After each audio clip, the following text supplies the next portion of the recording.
Hello, Daddy folks. It is Diecastbuffet here again, and today we have easily the best-looking Kevin Harvick diecast of the 2022 season. My goodness, it is the official Busch Light Beer Ford Mustang.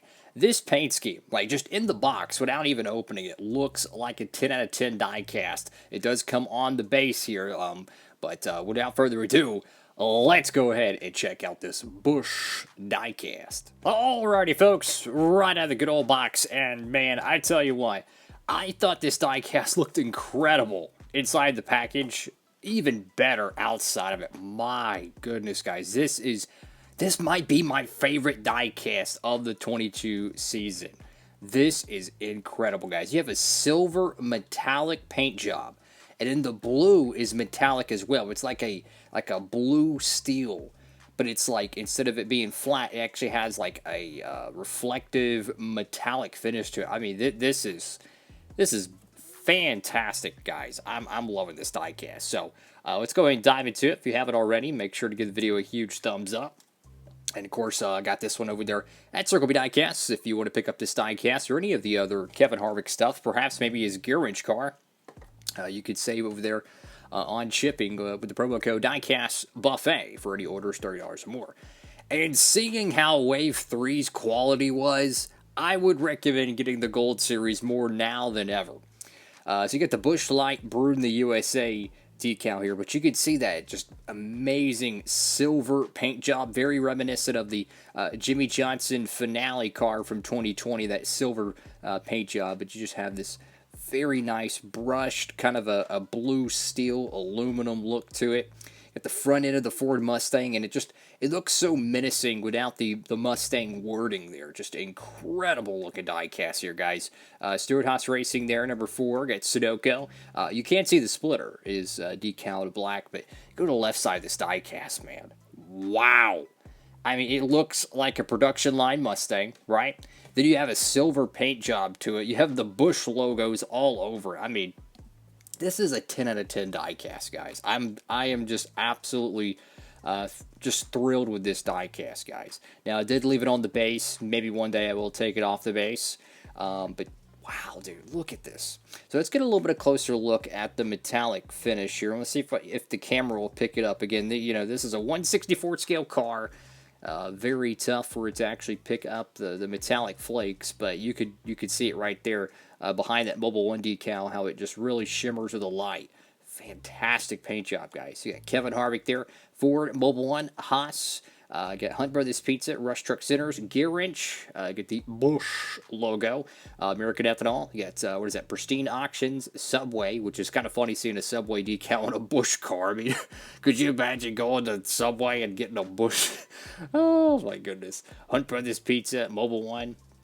That's pretty cool. I got Cup Series number 4, Busch can. I got the Goodyear decal. Don't like that yellow outlining there. That looks a little bit goofy. You can see a little bit of a decal nuance there. And the Ford logo is a little bit, it's a little bit off. Anyways, you go to the back end of the car. You can see the spoiler decal is not properly centered, but it does happen. I like this little back end little canard here. Like the decal they have, the way it flows above the rear diffuser looks really cool. I'm just not a fan of the fake exhaust decals there. We get the Busch Light logo, got the Mobil 1 decal there, got the Ford license plate. Can't see the little pop rivet design on the spoiler, but man, I mean, this car, it ran at the Busch Clash, right? You know, how fitting. And I'll never forget just seeing the car from like this angle, and just that looks like a Gen 4 car to me. The way how flat and sloped the windshield is, my goodness, man. These next gen cars they are something to marvel at, because they knocked it out of the park. Not only do they look fantastic, I still wish the numbers are in the middle, right? I'm not gonna front on that. But the racing product, it's pretty much taken the sport a decade back in time in terms of quality of racing, which is just such a breath of fresh air for the whole sport. I got Ford right there, Harvick on the front windscreen. Got some little decal oopsie-doos here.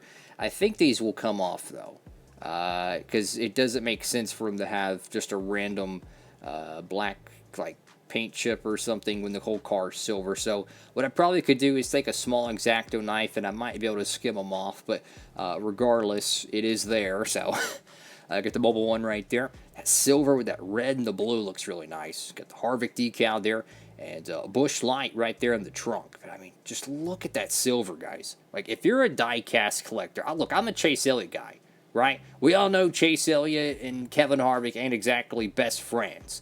But I love collecting Kevin Harvick diecast. It doesn't. You don't have to be a fan of Kevin Harvick himself to pick up this car, guys. This is a must-have for every 2022 collector, in my opinion. If you're doing a stop motion, how can you go wrong with a Busch paint scheme?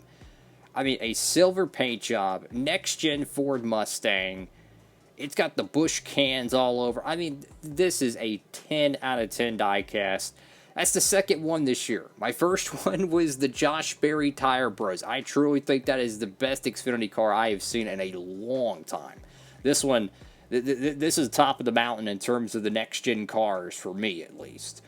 Maybe William Byron's Darlington throwback might throw it off, but it just looks fantastic. And one little thing I'll add, the cars that have single-digit numbers look a lot better because they take up more real estate. Like, if you see Christopher Bell's car, the number is so tiny on the real thing.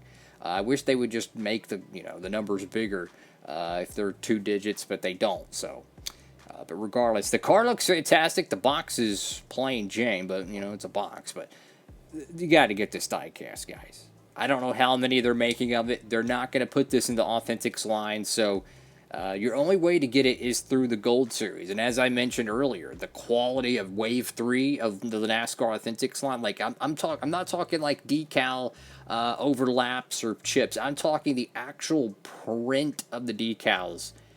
It's embarrassing. I'm sorry. Can't stress it enough. Save up and get a Gold Series car. I know they're a little bit more expensive, but in terms of quality, you go with the Gold Series stuff. And for those who don't know what the Gold Series, we call these are what, ARC 164s, I think that's the official term. We just call them the Gold Series, right? That's just pretty much what the collectors kind of coined them as, so to speak. But I would absolutely just could not recommend more. Just skip on Wave 3, the ones that have the screwed up decals, and get an awesome Mustang like this, guys. So, I'm going to end the video on that, guys. Thank y'all so much for watching the video. If you can, please give it a huge thumbs up. Make sure to comment down below what y'all think about the 2022 Kevin Harvick Busch Light Ford Mustang. My goodness. Easily the best Busch primary car I've ever seen, because this is a primary paint scheme. He ran one last year that was very similar to this, but it was, I think, only for the Daytona 500. This is technically the Busch primary car. So, best one I've ever seen.